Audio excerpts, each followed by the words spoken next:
Last week, we started this whole video series on cardiovascular disease, and we discussed that cardiovascular disease is much more than strokes and heart attacks, right? Cardiovascular disease is the leading cause of sexual dysfunction in men and women. It's the second leading cause of dementia, right? Vascular dementia. Cardiovascular disease can create pain. It can reduce your ability to heal from injuries. It can create generalized fatigue and many other conditions. So it's not just about heart attacks and strokes. And it's also not just about cholesterol. It's actually about the health of these things called the vascular endothelial cells, which we talked about last week. If you didn't see that video, please go back and watch it.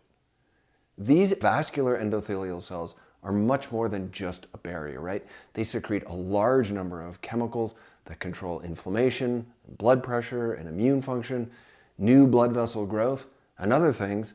And today we're going to take a look at another function that they do, which is to allow passage of LDL through the blood vessel wall so that LDL can deliver cholesterol to the cells where it's needed, because cholesterol is super important. Now, I took this well laid out diagram from this paper here, and they simply describe the normal physiology of cholesterol, where different forms of fat are absorbed in the intestines in what's called a chylomicron. And this chylomicron travels to the liver with the cholesterol and fatty acids and triglycerides that are all put together in something called VLDL, which stands for very low density lipoprotein. Then the VLDL drops off triglycerides and fatty acids to be used as fuel, so it becomes smaller, and then we call that IDL, or intermediate density lipoprotein. Then IDL drops off triglycerides and fatty acids again to be used as fuel, so it becomes smaller, and then we call that LDL, or low density lipoprotein. Then the LDL crosses the endothelial layer of the blood vessel through something called receptor-mediated transport, transcytosis, where the LDL gives up the cholesterol and it's taken up by the tissues to be used for hormone production, cell membranes, and other essential functions. And that's a really important point, right? Cholesterol is not the enemy. It serves many bodily functions. This study also has a nice diagram showing all the necessary functions that cholesterol plays in the body, including making vitamin D, making all these hormones, making bile acid, insulating nerves, making cell membranes. And you can't look at this diagram and come to the conclusion that cholesterol is bad for us. It's only an issue when it's high and there is damage to the vascular endothelial cells, which we will talk about in just a few minutes in this video. But back to the normal physiology. We can see that LDL drops the cholesterol off into the cells, and then HDL comes along and it cleans up the excess cholesterol and brings it back to the liver where it can be recycled. So if we can just go a bit deeper here and look at how LDL and cholesterol interact with the vascular endothelial cells, you can see that LDL will bind with an LDL receptor on the endothelial cell, and the endothelial cell takes the LDL in through a process called endocytosis, where it's broken down to release cholesterol for use in the cell membranes, as well as hormone production and other essential functions that we just covered. Some LDL also crosses the endothelial layer through transcytosis, where it's transported inside vesicles and it's released on the other side of the blood vessel wall. In normal physiology, LDL moves through this process without being modified or triggering an immune response. As long as LDL remains in its natural state and it does not interact with macrophages are part of the immune system, or it doesn't contribute to inflammation.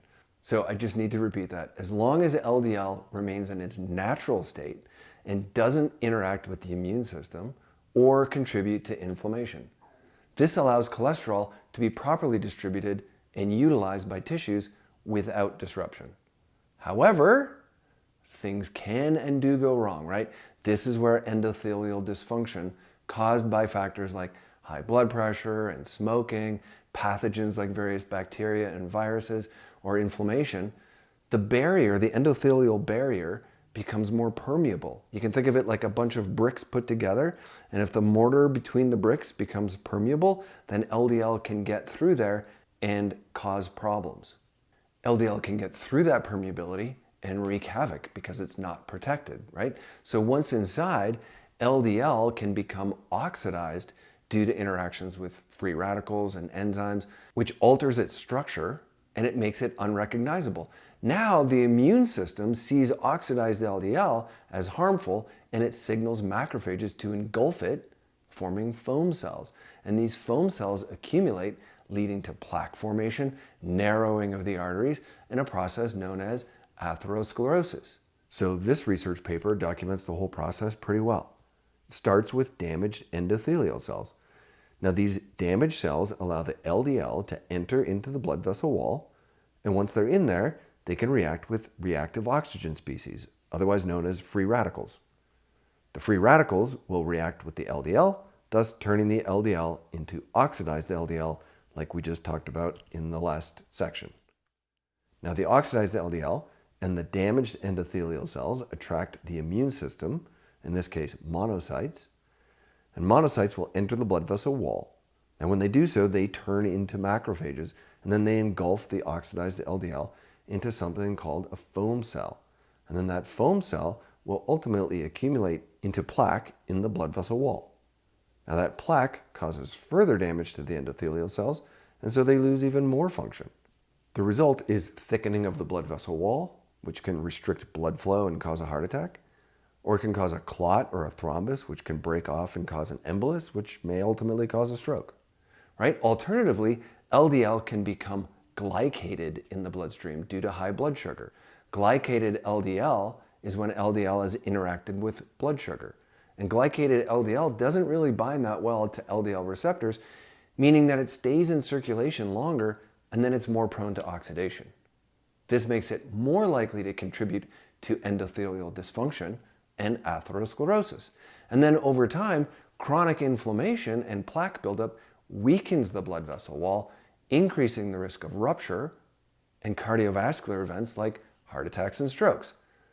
And this entire process is driven by persistent endothelial dysfunction, increased LDL permeability, and an unchecked immune response to oxidized LDL.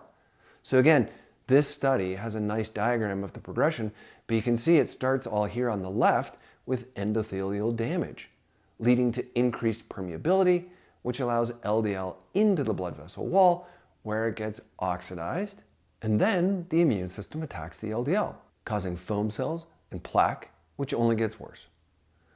So the lesson from all this is that LDL in itself is not inherently bad.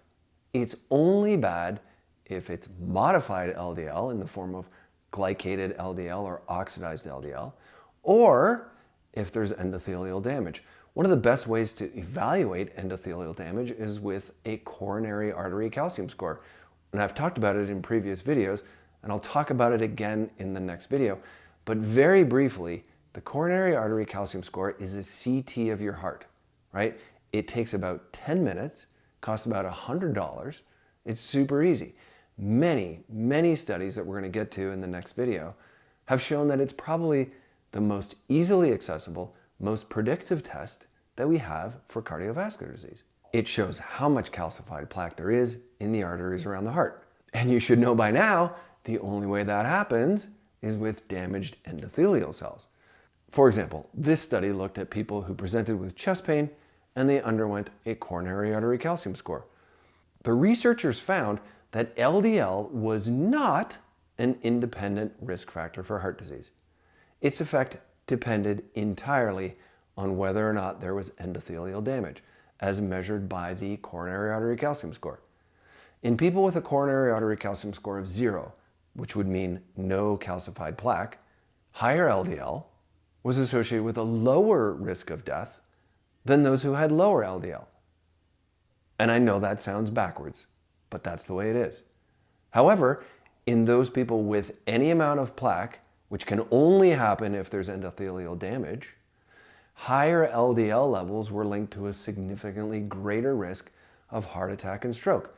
So this tells us that LDL itself isn't the problem. What matters is whether or not there is endothelial damage already taking place. If your coronary artery calcium score is 0, your risk remains low, even with higher LDL, reinforcing the idea that LDL alone should not dictate treatment decisions. So join me next week. We're going to cover the risks of cardiovascular disease, proper testing for cardiovascular disease. And when I say proper testing, I don't mean testing for cholesterol and LDL. We need to really start moving past that methodology. So join me next week. Take care.